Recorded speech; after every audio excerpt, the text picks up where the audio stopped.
Hello guys, how are you? I'm Hardeep Singh. Welcome back to your own YouTube channel. IELTS updates and recent exams. For more updates related to recent IELTS exam writing test topics, listening, reading, practice test, and speaking, you got guesswork. Please guys participate in everyday listening and reading practice test to achieve your desired band score in your actual IELTS exam. Please hit the like and subscribe button. Press the bell icon for the upcoming notifications. Don't forget like, subscribe and share my YouTube channel and my Facebook page, IELTS updates and recent exams. Part 1. You will hear a man called Tim and a woman called Laura discussing preparations for their holiday. First, you have some time to look at questions 1 to 6.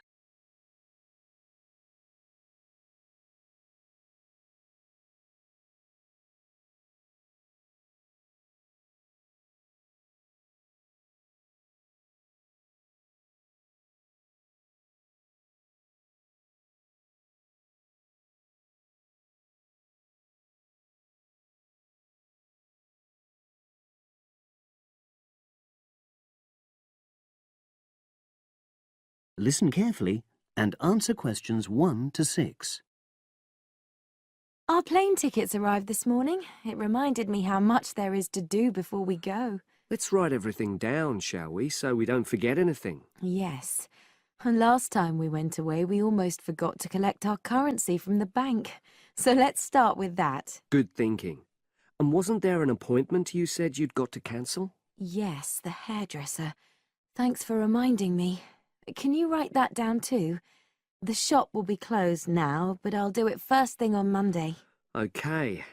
Then starting on Tuesday, we've got to take the tablets we got from the pharmacy. We really mustn't forget to do that. We're not protected against malaria till we've been taking them for at least 7 days. No, so that's really important. And what about shopping? There's still a few things we've got to buy the next time we're in town. We need some more sunblock, don't we?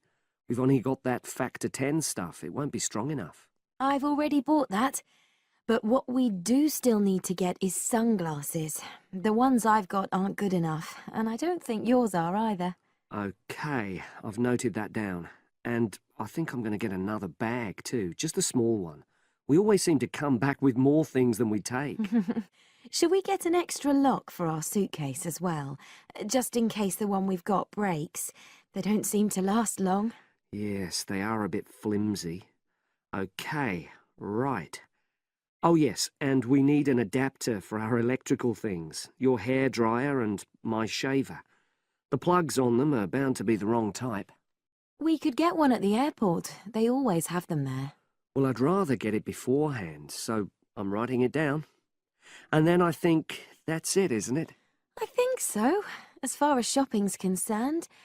But we also need to order a taxi to take us to the airport. We should do that well in advance. My sister left it too late and she had to take the train with that huge suitcase of hers. I know, she really struggled with it. Before you hear the rest of the conversation, you have some time to look at questions 7 to 10.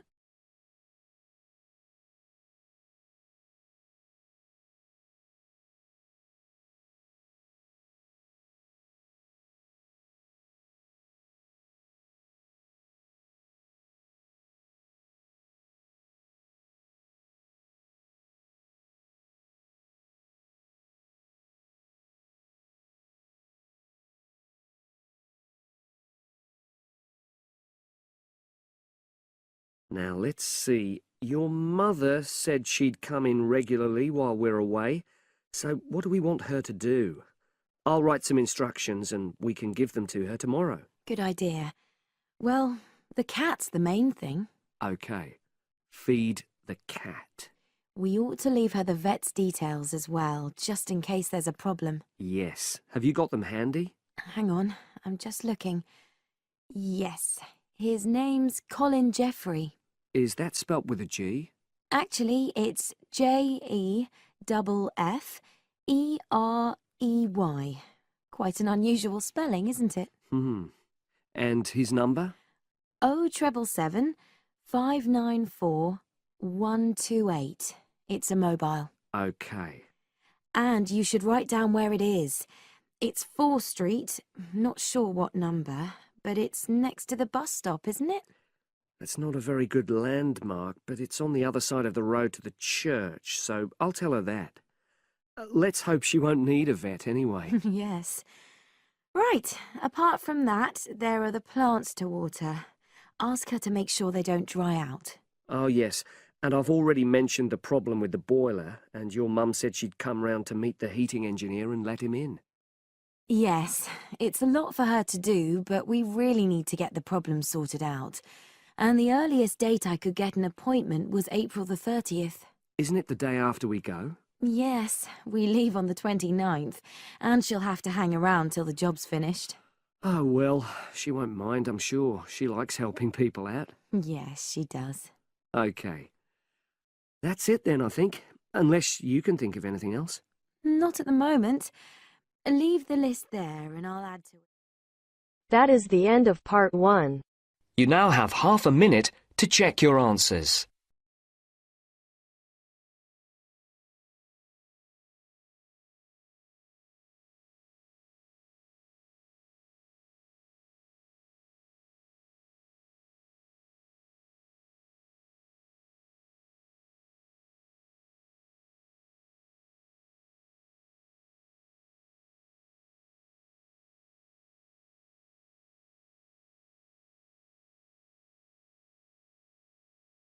Now turns to part 2. You will hear a talk on local radio about a short film festival in the town of Adborne. Now you have some time to look at questions 11 to 16.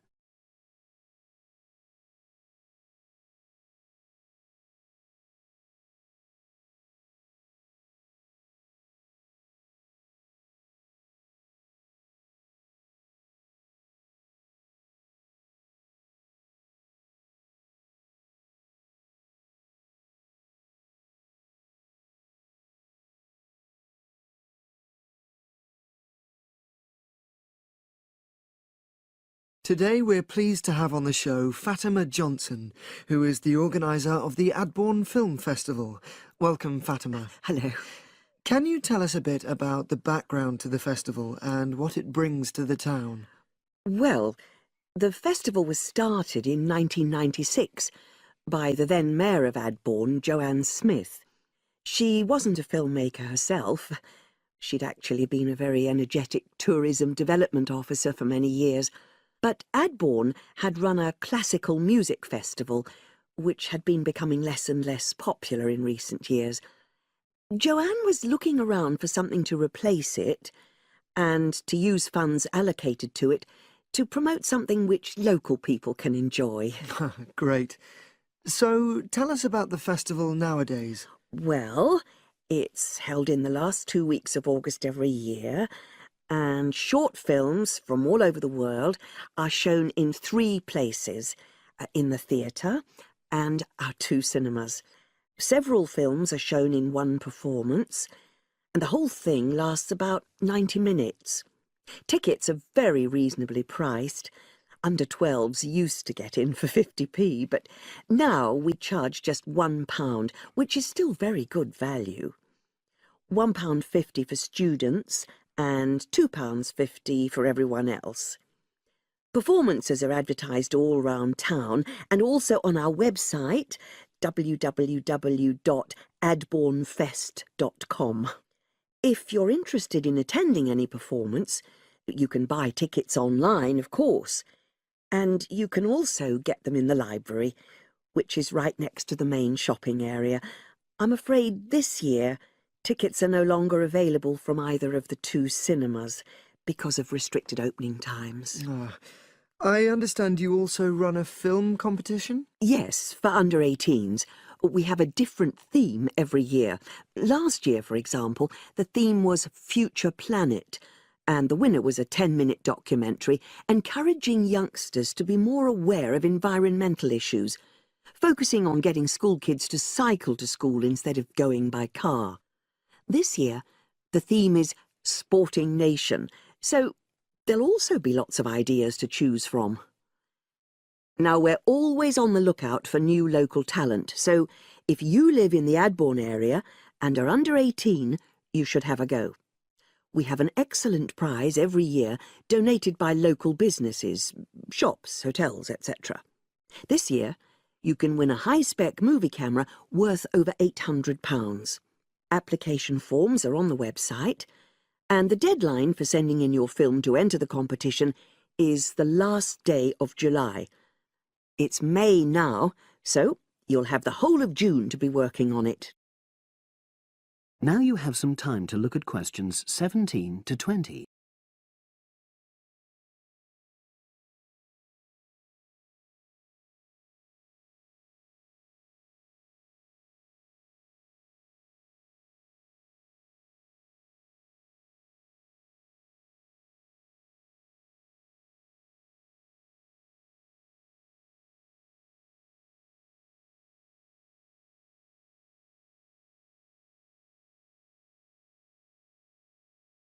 And what are the judges looking for?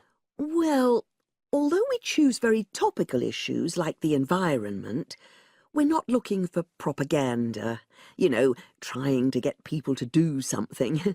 Instead, we're looking for a new angle, a fresh way of looking at a theme. And of course, because it's a short film festival, it's not really about a fully worked story with well-rounded characters. It's more about good photography, conveying things visually. And who judges the films? A panel of 3 people who know a lot about film. We've used the same judges for many years, and we're very happy with their expertise. One thing we probably will change next year, though, is we want to add another class and another prize for older filmmakers. We'll keep it at a maximum of 10 minutes, though. The length works well for our festival. We also want to use different venues for the film shows, such as community centres and at least one school. It might make performances more accessible to a wider audience. We did explore the possibility of having late-night showings, but that's unlikely to happen in the coming year. So, as I say, if anyone's interested in submitting a film for our competition, go onto our website and you'll be able to access everything. That is the end of part 2. You now have half a minute to check your answers.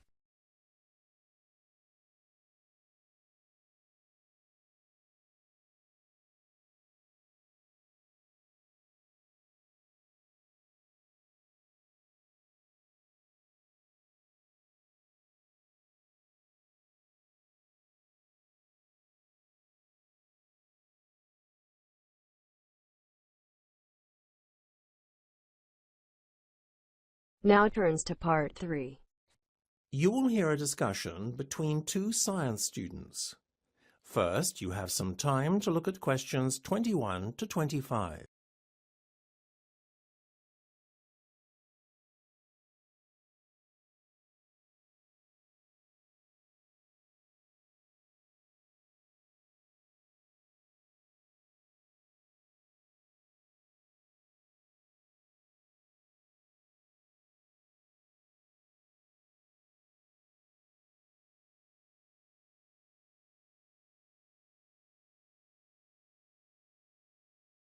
Hi, Mark. Are you going to that lecture on microchip implant technology? I don't think I'll go. It's not that it's not a relevant field of study. It's just that it isn't personally relevant to me. If it were a computer science lecture, though, I wouldn't miss it for anything. I know. Still, I think the concept of microchip implants is rather intriguing. Whether you like the idea or not, such a technology opens up so many possibilities. Almost everyone stands to benefit from it. It just sounds so futuristic and like something out of a sci-fi novel to me. Funnily enough, microchip technology was first predicted in a sci-fi novel over half a century ago. More amazingly still, the prediction didn't fall far short of reality either. But what sort of person would implant a microchip in their body? Oh, I don't know. Gadget and techie enthusiasts for one. Whilst we may not have the technology available at the moment to use their full potential, they will have uses in many fields in the future, I'm sure. But doesn't the implantation of the chip hurt at all? I'd imagine it was quite painful. Actually, from what I've heard, it's relatively painless. All you feel is a slight prick on your skin as a needle with the chip is inserted under your skin. Just the thought of it makes my stomach turn. But isn't it quite unsightly? Doesn't the chip show up as a bump on the skin surface? No, not at all. It's really minute, you see. It's so small it fits into the size of a thumbnail. Well, it's certainly not my thing for sure. I think you ought to come to the lecture, though. You might change your mind. No, you go. If you find out anything interesting, then you can tell me. I'll be around on campus for at least the rest of the afternoon. OK, you're on. Great. We'll meet after the lecture then. See you. Bye. Before you hear the rest of the discussion, you have some time to look at questions 26 to 30.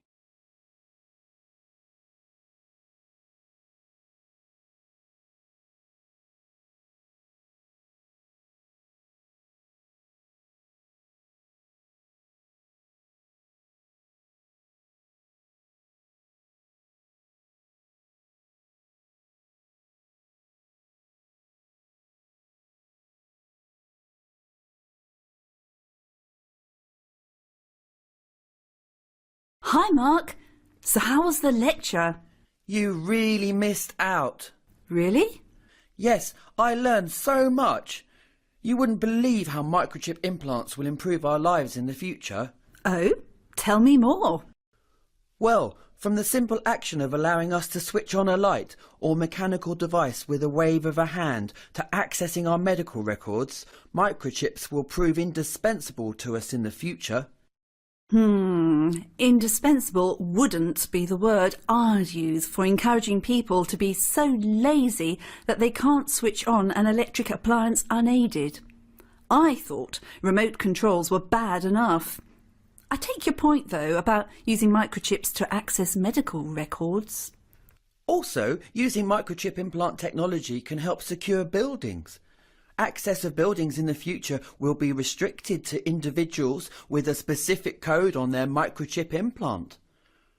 But at the moment, though, there are some problems with the technology. Like what exactly? Well, the microchip ID numbers of employees can theoretically be obtained and cloned by any individual standing close enough with a handheld device. I can't say that I was really in favour of the idea when you first mentioned it. But now you've persuaded me. If it's so easy to breach security, then you're really defeating the whole point of the object, aren't you? By using microchips to secure a building. Guess so. But there's another brilliant use for microchips that I haven't told you about yet. Go on. GPS-enabled chips. Which are?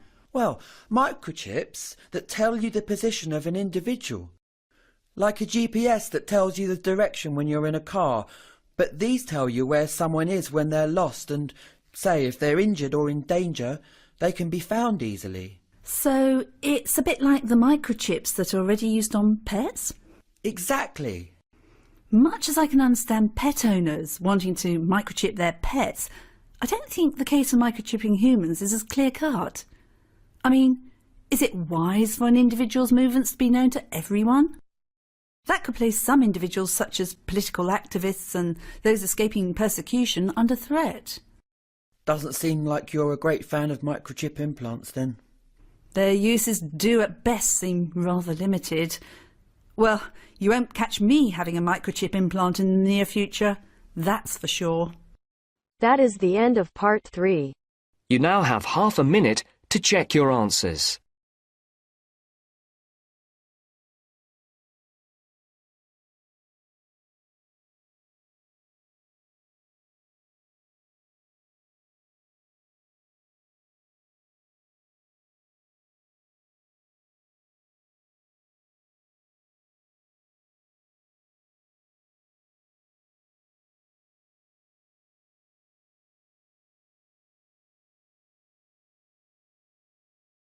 Now turns to Part 4.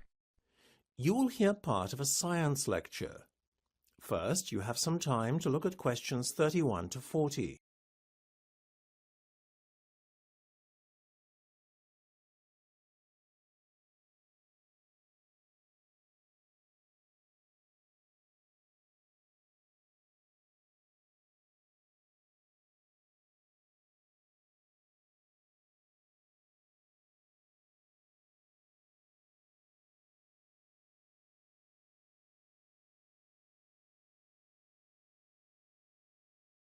Now, I'm sure most of you will be familiar with the concept of drones, or unmanned aerial vehicles, UAVs for short, to give them their technical name.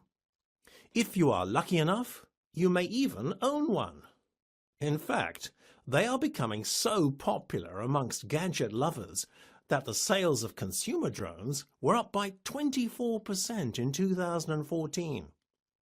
It is certainly a technology that is catching on fast and seems to have captured the public's imagination. People of all ages are seemingly fascinated by UAVs, whether the interest is professional or purely recreational. In fact, so far most members of the public tend to view UAVs as no more than a very sophisticated and expensive toy. As confirmation of this, Selfridges, the well-known London department store, has described them as the ultimate toy that spans the generations. However, in this lecture, I would like to talk about the more serious side to UAVs and how they may revolutionize the world of business as well as employment. With regard to the job sector, analysts predict that the market for drones could be worth billions.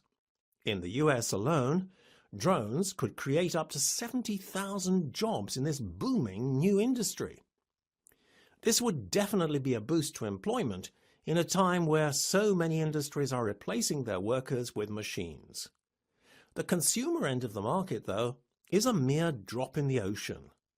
The potential for drones to revolutionize the way we do business is where the real opportunity lies, and Britain has the potential to become the world leader.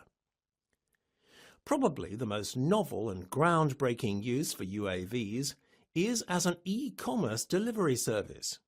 However, the idea has yet to get off the ground, literally. In principle, the idea is an excellent one. Consumers order items from an internet site, and the order is dispatched and delivered to your door by an unmanned drone within minutes. The mail-order giant Amazon first conceived of drones as a delivery service in the US, but plans stalled, leading many to question if the whole proposition was merely a marketing stunt. More likely, though, the proposed drone delivery service conflicted with aviation rules as laid down by the US Federal Aviation Administration. The biggest problem in the US is that they've invested $5 billion in a new traffic control system. But it was years before drones were on the radar. Therefore, aviation laws are not compatible with or accommodate for UAVs. The UK, however, has much more relaxed aviation laws. Drones are permitted as long as they do not fly in crowded areas, as defined by the Civil Aviation Authority. It therefore makes the UK a very attractive country to develop the e-commerce delivery system in. Whilst the UK is trying to set up and run a drone-based delivery service, Britain is already a leader in the field of drone-based aerial photography. If you think about it, the potential for such photography is huge. Not only does it allow you to take photos that could only previously be taken from an aircraft or even hot air balloon, but drones can get much closer to their subject. This is obviously a great advantage if taking photos of dangerous wildlife on safari. For the moment, drone-based aerial photography is especially popular for weddings. It's a bit of one-upmanship for the bride and groom, really. I think most people are bored with the usual cliched settings of a church with a countryside backdrop. Well, so far, I've talked about all the positive aspects of UAVs, but we shouldn't forget that there have also been some problems experienced by those using this technology. Many of the problems have arisen because of a handful of hobbyists who are giving the industry a bad name. The issue mainly is with cheap drones flown by people without licenses. Because in the UK, unlike the US, a driver's license is officially required to fly a UAV. When someone flies a drone outside a controlled area like a park, you're heading for trouble. Only recently, an accident caused by a drone made headlines. A photographer was injured in TGI Fridays when a stunt using a drone spectacularly backfired. That might be bad enough, but an even more serious incident occurred recently when a drone had a near miss with an Airbus A320 as it began its descent into Heathrow Airport. However, that said, with stricter regulations in place, Britain could soon see e-commerce delivery systems 24 hours a day and may become a leading centre for imagery shot by drones. It certainly is a burgeoning industry, where, if you pardon the pun, the sky's the limit. That is the end of part 4. You now have half a minute to check your answers. So guys, don't forget like, subscribe and share my YouTube channel and my Facebook page, IELTS updates and recent exams. For more updates related to recent IELTS exam writing test topics, listening, reading, practice test and speaking, you got guesswork. Please guys, participate in everyday new IELTS listening and reading practice tests to achieve your desired band score in your actual IELTS exam. For more IELTS material, visit my official website www.ieltsupdatesandrecentexams.com. The link is given below in the description. If you need PDF files of latest IELTS material, then please join my Telegram channel. So guys, please write your score below the comment section. Again, thanks for listening. God bless you all guys. Stay tuned, stay safe.